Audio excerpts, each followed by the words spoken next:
This is a quick overview of my Marshall MG100 DFX amplifier. That's it. It's moderately big, well, it's a medium size amp. That's my guitar, so it's about that tall. Fairly heavy, I don't know, 20 kilograms, something like that at a rough guess. I haven't weighed it or anything, I'm not that keen. Right, let me just show the top.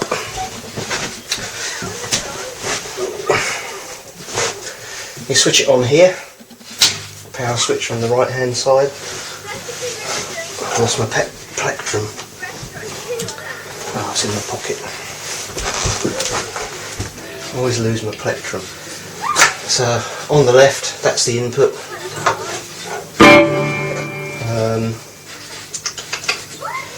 So you've got the input on the left. First control is you've got the gain, so that's the first volume control. The input volume. You've got a button here which is clean and crunch, so you can have a clean sound or a crunchy sound.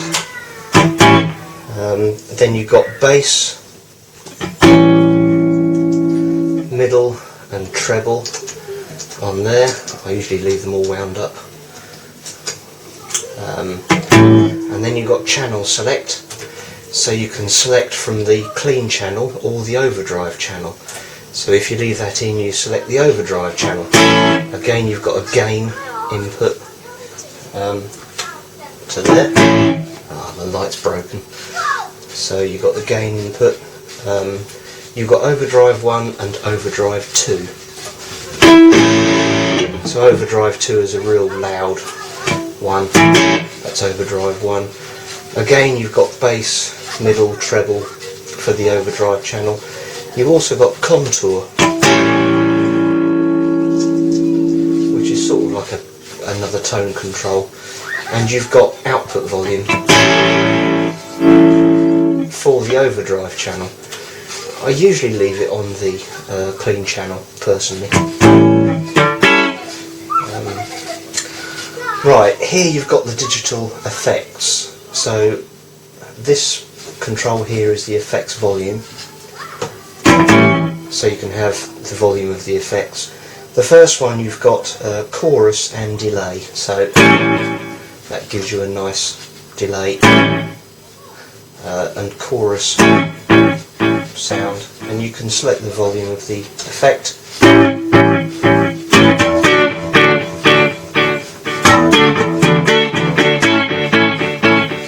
That's a nice one. And then you've got just the delay on its own without the chorus. And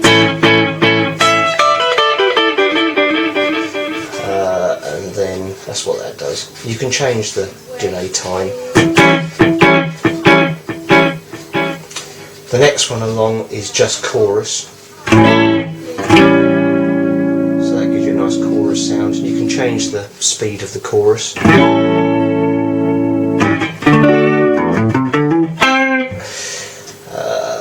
And then the next one along is the flanger. And you can change the speed. I always like a nice slow flanger, personally.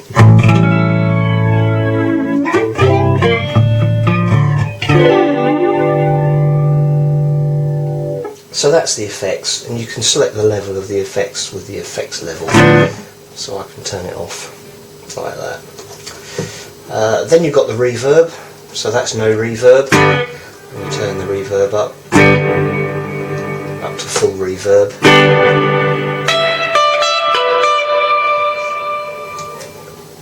There, so you can have the reverb where you want. This control here is effects loop mix. That goes, it puts the sound out of the back, and you can feed it through your own effects unit and then feed it back in through another socket, and this will amplify it. I've never actually used that. That's the master volume control. This button here, it says FDD. To to be honest, I'm not overly sure what it does. It seems to make it a bit louder or a bit quieter, so I don't really use that. That says CD in, so you can plug a CD player into that. I'm assuming it's mono, but I'm not sure what the input socket is. This socket is emulated line out and headphones. Never actually used it, but I can assume you plug your headphones in there if you desperately want to.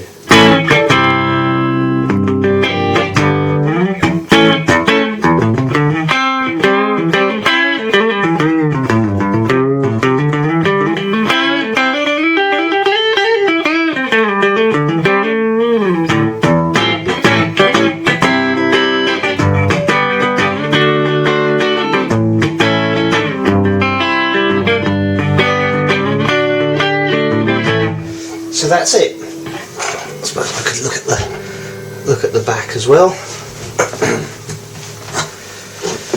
That's the front. That's the back. It's got a cooling fan.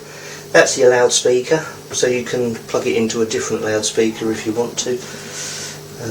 That's the effects level button. Not really sure what it does. Effects return. That's the effects send. Here is a foot switch button. Never used it. I'm sure it does something great, but I'm not overly sure what it is. This is in fairly good condition actually. It's got a single speaker. I'm fairly sure it's a 12-inch speaker. Yeah, it must be 12-inch. That's a 12-inch speaker. So single 12-inch speaker. And that's it. That's the amplifier, and I'm videoing this because I'm going to sell it. Don't want to sell it, but I need the space downstairs, so I'm going to sell it.